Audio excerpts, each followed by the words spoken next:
एक बार फिर आज के पॉडकास्ट में आपका अभिनंदन, आपका स्वागत।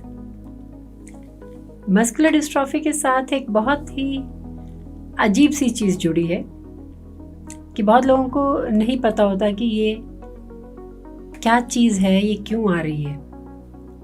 तो ज़्यादातर गांव में और यहाँ तक कि शहर में भी इस बात का घरों में कुछ ऐसा मानस बन जाता है लोगों का कि ये ज़रूर किसी ने कुछ किया है।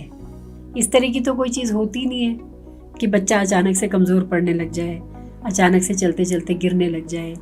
इस तरह की चीज़ तो हमने कभी ना सुनी ना कभी देखी। तो ज़रूर किसी ने कुछ कर दिया है। और कभी अगर गलती से एक की जगह 2 बच्चों में आ गई घर में बीमारी, तो बस फिर तो पक्का ही किसी ने कुछ कर दिया। खासतौर से गांव के लोगों में इस बात को बिल्कुल ही माना जाता है कि कुछ कर दिया किसी ने।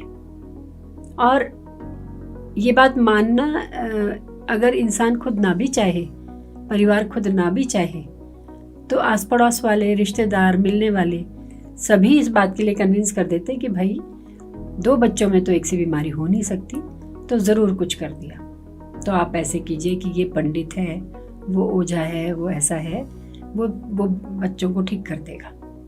और फिर ओझा, पंडित, जितने भी इस तरह के लोग होते हैं, वो उनको शिकार मिल जाता है। उनको ये पता चल जाता है कि भाई ये तो कोई चीज़ ऐसी है नहीं जिसको हम ठीक कर सकते हैं, है ना। तो वो ताक में बैठे होते हैं कि कोई इस तरह का शिकार मिले तो हम जीवन भर उसको लूटते रहें। तो ऐसा बिल्कुल भी नहीं होता। मस्कुलर डिस्ट्रॉफी में एक बच्चे से ज़्यादा भी हो सकती है, 2 बच्चों में भी आ सकती है, क्योंकि एक आनुवांशिक रोग है। इसमें बहुत सारी किस्में हैं, जैसे हमने पहले भी ये बात करी थी, और हर किस्म का इनहेरिटेंस पैटर्न एकदम अलग है। डीएमडी का अलग है, एलजीएमडी के डिफरेंट टाइप्स का अलग इनहेरिटेंस पैटर्न है। टेक्निकल बातें हम आने वाले एपिसोड्स में करते रहेंगे पूरी की पूरी, कि किस तरह से इनहेरिटेंस कौन सी वाली बीमारी की होती है। पर अभी हम बात करेंगे जनरल सोसाइटी की, कि इस तरह के मिसकंसेप्शंस जितने भी दिमाग में आए, कभी भी आए, कोई भी आपको कन्विंस करने की कोशिश करे, तो आपको ये बात नहीं माननी।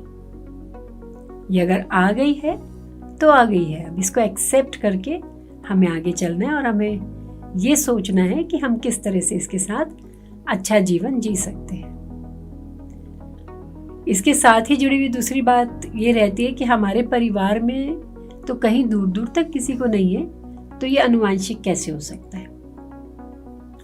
ये जेनेटिक रोग है। ये ज़रूरी नहीं है कि हेरिडिटरी हो और एकदम से नेक्स्ट जनरेशन में दिखाई दे। कई बारी बहुत जनरेशन्स के बाद भी दिखाई दे सकता है, क्योंकि कब, कहाँ, कैसे, किसको रहा होगा, कौन सा जीन डिफेक्टिव ट्रैवल करके आया है, ये हम अंदाज़ा खुद नहीं लगा सकते। जब हम जेनेटिक काउंसलिंग करते हैं, जब हम पूरी डॉक्टरी जांच करवाते हैं, तो हमें काफ़ी हद तक आइडिया लग जाता है कि परिवार में कहीं रहा होगा कि नहीं रहा होगा, या फिर पहली बारी हमारी जनरेशन में ये चीज़ आई है। तो इस तरह की चीज़ें पूरी जेनेटिक काउंसलिंग के बाद ही हम लोगों को पता चलती है। फिर ये वाला भी ज़रूर साथ में जुड़ता है लोगों का कि कहीं पुराने जन्मों में हमने कोई ख़राब कर्म तो नहीं किए जिसकी वजह से हमारे ऊपर ये चीज़ आ गई। तो प्लीज़ आप अपने आप को किसी तरह का दोष मत दीजिए। बिल्कुल भी आप ऐसा मत सोचिए कि आपने कोई पुराने जन्मों में बुरे कर्म किए हैं। ये कभी भी किसी को भी किसी भी उम्र में आ सकती है। और देखिए क्या होता है कि कुछ दोष ऐसे होते हैं, कुछ आई वुड से कि बीमारियां या डिसेबिलिटीज इस तरह की होती हैं जो दिखाई देती है ना। अब आप सोचिए कि it's a handicap that a person can not walk nicely, या फिर धीरे धीरे करके सपोर्ट के साथ वॉक करना पड़ता है, या फिर व्हील चेयर का इस्तेमाल करना पड़ सकता है।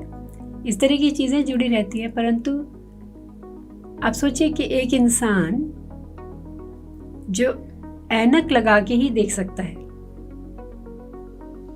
तो वो उसका हैंडीकैप है। उसकी आईसाइट वीक है तो ऐनक के बिना वो नहीं देख सकता।